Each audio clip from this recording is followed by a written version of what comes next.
नमस्कार साथियों।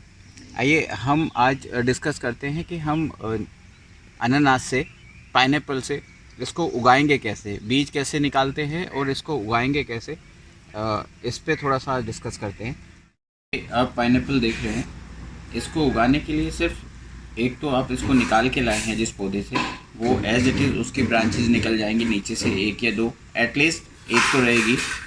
कभी कभी होता है कि तीन तीन चार चार ब्रांचें रहती हैं। आप इसको स्मूथली पकड़ के आप इसको एंटी क्लॉकवाइज घुमाइए, अगेंस्ट डायरेक्शन में एक दूसरे के घुमाइए, तो ये एकदम निकल के यहाँ से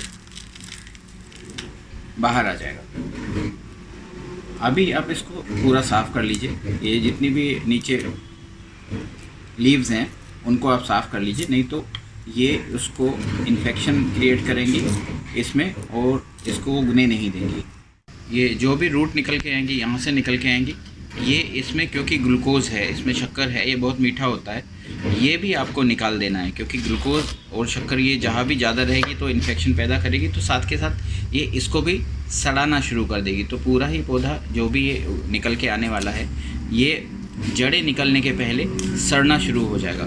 तो कोई भी तरह का इन्फेक्शन नहीं हो, इसलिए ये चीज़ों का हमें ध्यान रखना है। ये क्योंकि आज ही प्लांट से निकाला है, ये बहुत ज़्यादा वेट है, अगर बहुत ज़्यादा वेट होगा तो भी ये सड़ने लगेगा। तो आपको इसको 2 दिन के लिए ऐसे ही छोड़ देना है।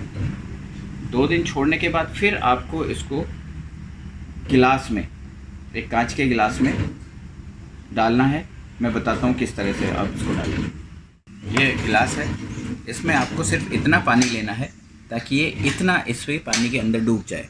आप देखेंगे 4 से 5 दिन में इसके अंदर रूट निकल जाएगी, और फिर आप उसको वहाँ से उठा के किसी गमले में या डायरेक्ट सोल में लगा सकते हैं। तो अभी बताता हूँ मैं, ये अभी आपको नहीं रखना है, 2 दिन के बाद रखना है। ये देखेंगे आप, इसकी लीफ इसमें फंस गई है, तो आपको सिर्फ इतना ही पुश करना है ताकि ये पानी में टच रहे। आप यहाँ देखेंगे कि सिर्फ वही पार्ट इसका पानी में टच है। यहाँ आप देखेंगे कि इसका धीरे धीरे यहाँ से रूट निकलनी शुरू हो जाएगी। अभी हम इसको छोड़ देते हैं, इसको 2 दिन के बाद हम पानी के अंदर रखेंगे, जबकि ये सारा पार्ट इसका ड्राई हो जाएगा, ताकि इन्फेक्शन इसमें किसी भी तरह का ना हो और वो अच्छे से उग जाए, सड़ना शुरू ना हो। देखिए ये इसको लगाए हुए हमें, ये जो इसके प्लांट्स के बचा हुआ रूट था, ऊपर 2 दिन हुए हैं, और आप देखेंगे पास से ये इसमें रूट निकलना शुरू हो गया। ये है 2 दिन में। अभी 1 हफ्ते के बाद फिर से मैं आपको दिखाता हूँ। ये देखिए, ये आपको ये रूट दिखाई देगा, ये रूट निकलने शुरू हो गए। 1 हफ्ते के बाद फिर से मैं आपको दिखाऊंगा इसमें कि इसकी ग्रोथ कैसी होती है, क्योंकि ये रेनी सीज़न है तो इसकी ग्रोथ इस समय अच्छे से होगी। ये इसको लगाए हुए 10 दिन हो गए हैं, और 10 दिन में इसकी रूट ऐसी निकल के इतनी बड़ी बड़ी हुई। अभी आप इसको लगाने के लिए तैयार है, इसको लगा सकते हैं। अगर आप इसको गमले में लगाना चाहते हैं, अपने पॉट में लगाना चाहते हैं, तो कम से कम आपको 1.5 बाई 1.5 का एक गमला लेना पड़ेगा, अगर आपको उससे फल लेना है तो ये आप पे डिसाइड करता है कि आप किस तरह इसको लेते हैं। चलिए, अब हमारे पास चूँकि काफ़ी सारी सॉइल है यहाँ पे, तो हम अपनी सॉइल में डायरेक्ट इसको लगा देंगे और देखते हैं ये अगले साल कैसा ग्रो करेगा। जब इस पर फल आएंगे तो हम आपको प्रयास करेंगे कि फिर से इसको दिखा सकें। आइए आपको दिखाते हैं पाइनएप्पल के बीज, अनानास के बीज इसमें कहाँ और कैसे मिलते हैं। आइए मैं दिखाता हूँ। ये इतने सारे मैंने इसमें से कट किया है, एक पाइनएप्पल, उसमें बीज आपको थोड़ा नीचे जाएंगे, एकदम हाफ के नीचे मिलना शुरू होंगे। ये इस तरह के सीड इसके होते हैं। मैंने देखिए छोटे छोटे स्लाइसेस काटे हैं इसके, तो एकदम यहाँ के थ्रू ये आपका यहाँ से बीज बनना शुरू होता है, लेकिन ये बीज आपको यहाँ नहीं मिलेंगे, यहाँ कहीं नहीं मिलेंगे। ये आप देखेंगे कि ये इस वाली जहाँ से इसका सीड बनना शुरू हुआ, यहाँ पे फूल आते हैं उसके, तो आपको सीड इतना अंदर की लेयर में ये मिलेंगे। ये देखिए, ये इसका सीड है, मैं आपको निकाल के दिखाता हूँ। इवन दो आप देखेंगे इसमें कि ये इसमें से पौधा निकलने जैसी स्थिति में है, प्लांट की रूट्स।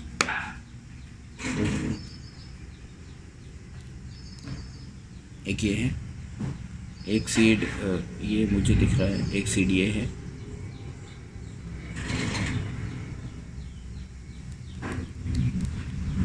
एक सीड आप देखेंगे ये है, ये इसके सीड हैं। लोग कहते हैं कि सीड इसमें नहीं होते हैं, लेकिन ये सीड से भी, कोई भी चीज़ में जिसमें फूल आते हैं तो ज़्यादातर उसका टारगेट नेचर का यही है। प्रकृति उसके संरक्षण संवर्धन के लिए हर एक प्रयास करती है कि अपनी संतति को आगे कैसे बढ़ाए, अपना सिस्टम आगे कैसे चलाए। तो ये सीड हैं इसके। हम सीड से भी पाइनएप्पल कैसे उगा सकते हैं वो भी हम आपको बताते हैं। इसको एक वेट, ये जो सीड्स हैं इनको हम एक वेट टिश्यू पेपर में रख लेंगे और उसको एक डब्बे में अगर हम पैक कर सके, थोड़ा सा वेंटिलेशन का जुगाड़ छोड़ के, वेंटिलेशन की जगह थोड़ी सी छोड़ के उसको पूरा पैक कर देंगे और इसको ह्यूमिड जगह में इन सीड को रख देंगे। आगे में मैं आपको दिखाऊंगा कि इससे कैसे अंकुरित होते हैं और सीड आगे कैसे डेवलप होकर एक प्लांट बनते हैं। लेकिन ये प्रोसेस बहुत स्लो है। ये वाला जो प्रोसेस आप देख रहे थे, ये प्रोसेस बहुत फास्ट है। इससे इतना बड़ा प्लांट होने के लिए 6 से 8 महीने लगेंगे। वेस्टेज होने के चांसेस बहुत कम हैं। आप इसको 10-15 दिन प्लस माइनस में आप पहले भी तोड़ सकते हैं, झाड़ पे छोड़ भी सकते हैं, पौधे पे भी छोड़ सकते हैं, और 10-15 दिन आप इसको ऐसे ही रख सकते हैं ओपन एयर में। आपको फ्रीज़र की ज़रूरत नहीं है। तो आपके पास लगभग 1 महीने का समय होता है। जब आपको उचित लगे कि अभी इसकी कीमत अच्छी मिल जाएगी मार्केट में, उस समय आप इसको तोड़ें, उस समय आप इसको मार्केट में भेज सकते हैं। तो दूसरे जैसे कुछ कच्ची फसल हैं, आम को आप ज़्यादा दिन नहीं रोक सकते, आपको तोड़ के उसको बेचना ही पड़ेगा। ये जितने भी सीड मेरे पास अवेलेबल हैं, इनको सबको एक टिश्यू पेपर या फिल्टर पेपर को वेट करके उसमें एक बॉक्स में रख दीजिए और उसी में ये सीड भी रख दीजिए, क्योंकि ह्यूमिडिटी इनको चाहिए। ह्यूमिडिटी अगर नहीं होगी तो इनका जर्मिनेशन नहीं होगा। तो इसी तरह मैंने सारे जितने भी सीड मुझे अवेलेबल हुए, जितने मैंने निकाले थे, वो सब मैं इसमें रख दे रहा हूँ। कुछ दिन के बाद में आपको इसका जर्मिनेशन दिखाई देगा और इसको ऊपर से एक प्लास्टिक के रैपर से बंद कर देंगे ताकि इसकी ह्यूमिडिटी बाहर नहीं जाए। और अभी मेरे पास प्लास्टिक का रैपर नहीं है, तो मैं इसको आधा ढक्कन, इसका इसी का जो कैप है उसी को हाफ ढक देता हूँ ताकि एयर इसकी बाहर नहीं जाए। लेकिन हाँ, उसमें इतनी ऑक्सीजन आना जाना चाहिए जितना जर्मिनेशन के लिए ज़रूरी है। तो देखते हैं, अभी 2 दिन के बाद फिर मैं इसको ऐड करके आपको इसी वीडियो में दिखाता हूँ क्या कितना जर्मिनेशन होगा, वो आपको कंटिन्यू देखने को मिलेगा। ये देखिए, ये वही प्लांट है जो 10 दिन पहले हमने लगाया था। आज 10 से 15 दिन इसको हो गए हैं। ये बहुत अच्छे से ग्रो कर रहा है। आप देखेंगे इसकी एक एक लीफ बहुत अच्छे से एकदम ग्रीनरी लिए हुए है और इसमें किसी भी तरह का इन्फेक्शन नहीं हुआ और ये ग्रो कर गया। सो हमारे पास अभी इस तरह से कम 2 पौधे तैयार हो गए। एक तो वो पौधा जिससे हमने पाइनएप्पल निकाला था, ये निकाला था, उसकी जो रूट में थे, एक तो वो एज इट इज़ उसकी ब्रांचेज निकल जाएंगी कम से कम एक, और एक ये इसके टॉप से जो इसकी हम वेस्टेज समझ लेते हैं, जो इसकी पत्तियां हैं वेस्टेज करके हम कूड़ेदान में डाल देते हैं, ये भी एक नया प्लांट है। सिर्फ ज़रूरत है हमें इसको यूटिलाइज़ करने की, इसको प्रॉपर तरीका अपनाने की, ताकि हम इससे एक नया और पौधा बना सकें। ये एक बहुत अच्छा कमाई का सोर्सेज है। अगर हम इसको 1 एकड़ ज़मीन में पाइनएप्पल लगाते हैं तो हमारा एक सीज़न की कमाई से 4 से 4.5 लाख रुपए की कमाई हो जाती है अगर हम 1 एकड़ में इसका प्लांटेशन करते हैं। 4,000 से 4,500 प्लांट हमारे 1 एकड़ में लगते हैं।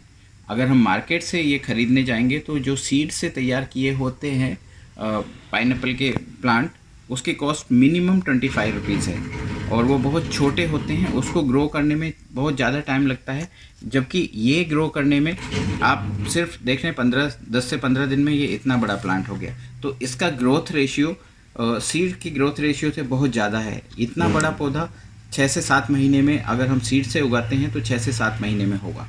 इसको पानी की बहुत कम ज़रूरत होती है। जहाँ पानी कम है वहाँ पर इसको बहुत आसानी से और अच्छी तरह से उगाया जा सकता है।